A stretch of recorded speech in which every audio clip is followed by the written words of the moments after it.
Hi and welcome to the final part of Codemasters games published on the Commodore Amiga. Plenty of more games to show you, including one game that was never released but was found recently on one floppy disk. So let's take a look.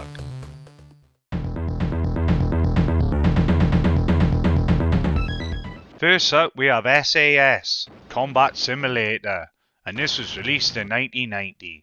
This game is similar to Atari Warriors and Commando. You can use different vehicles including jeeps and tanks. Also there's a range of weapons for you to collect too. Not an easy game, but I do like this one. And I do like the music and graphics too.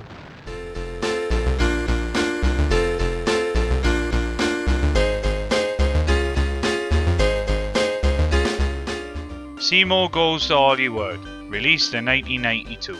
If you like the Disney adventure games, then you're going to love this. You play as Seeo and you have just become a movie star, but you discover that your studio manager that's in charge of your first film is missing, and it's now up to you to try and find him.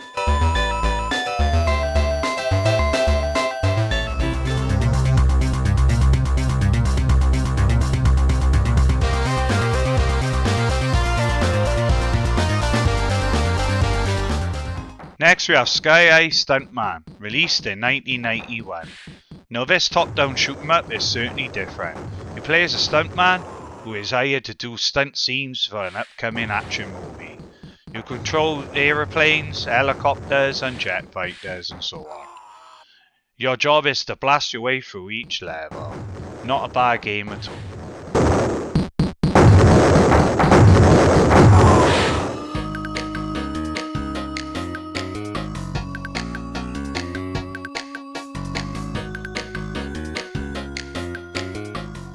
Slightly Magic, released in 1991. In Slightly Magic, you're cast as Slightly. He's an adventurous magician, and he's the nephew of legendary wizard Bigwiz, who has suddenly taken off on some urgent business, leaving his castle in disarray with dragons' magical spells running amok. But one of the dragons kidnapped the princess, and it was up to you to save her. Now this game is very similar to the Disney Adventure series. It's certainly got a lot more action in it, and it's a very colourful and very nice looking game.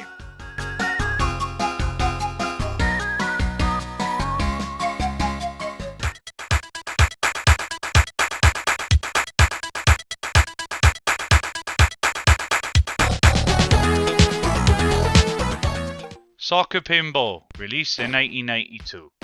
Now this pinball game isn't bad at all. But for me, the ball physics feel a bit wrong. But other than that, it's a pretty good pinball game, on a budget for its time.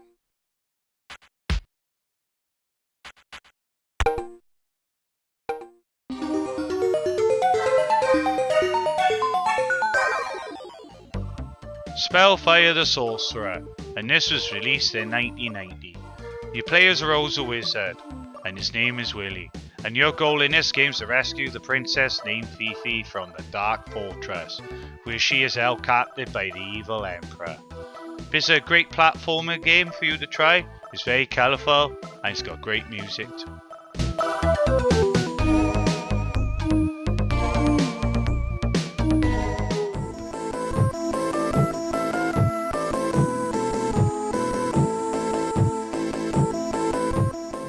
Spiky In Transylvania, and this was released in 1991.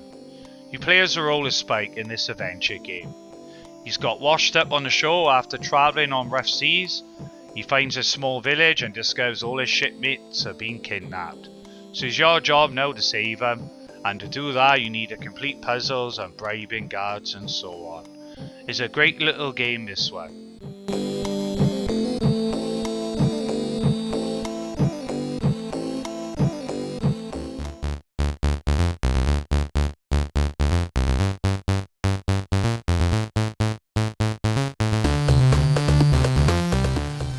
Stag The Slug, released in 1992, and this is a very popular Codemasters game on the Amiga.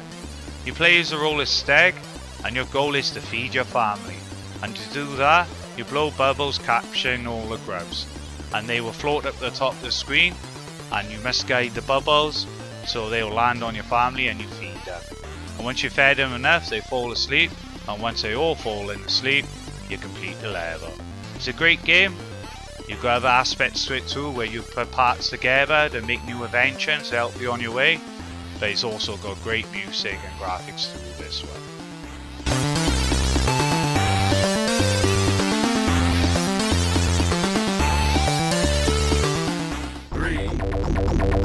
2, 1, go!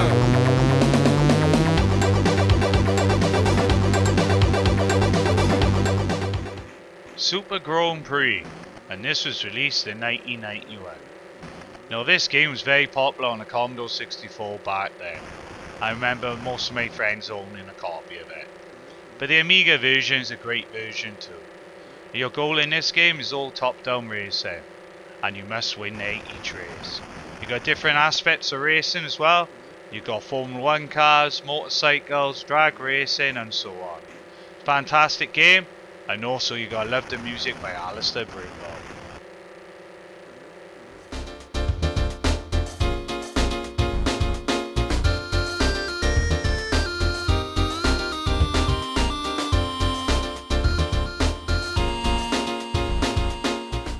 This next game is more of a you either love it or you hate it, and this is Super Seeo Saves the World, released in 1992.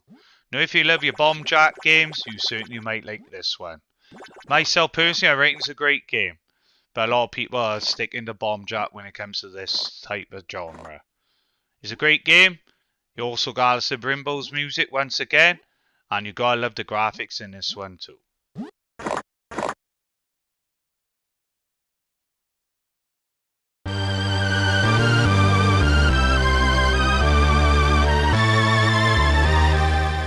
The Sword and the Rose, also known as Prince Clumsy, released in 1990. Now this game is very similar to the Ghosts and Goblins and Ghouls and Ghosts franchise. You play as a knight, and you must make your way through all the obstacles and the bad guys to reach the castle. There's plenty to do in this one, plenty of pickups and plenty of weapon upgrades too. But this game is certainly not easy. It's one of the harder games on the list, but I did enjoy playing this on the Commodore 64 and the Amiga back in the day.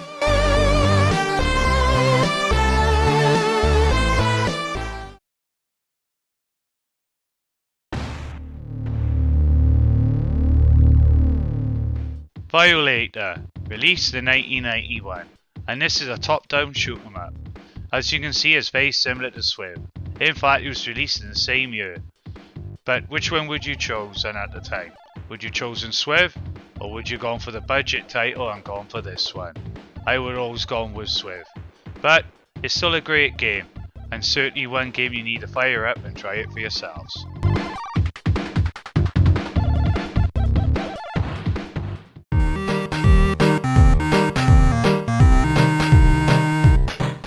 Walky Darts, released in 1991. This is a great dart game on the Amiga. It was even great on this 8-bit systems too. You got a choice of characters to choose from. You can go as human, alien, ninja, and so on. Plenty of fun in it, and it's even better in 2 players.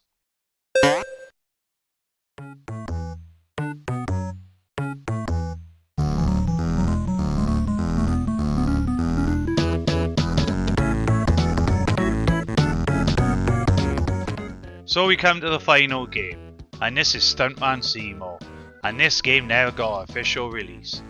It was found just not too long back, one single disc, and the people that found it brought it back to life. It's a great game, it's got great music and graphics too. Apparently one of the rumours are the reason it didn't get released is because Codemasters put all their concentrations into consoles and left the home computer market behind. But they're just rumours. It's a great game, and it's great that we can all play it now.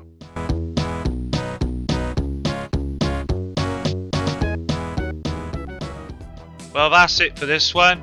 I hope you enjoy my Codemasters series of videos, and I'll catch you all again soon. Bye for now.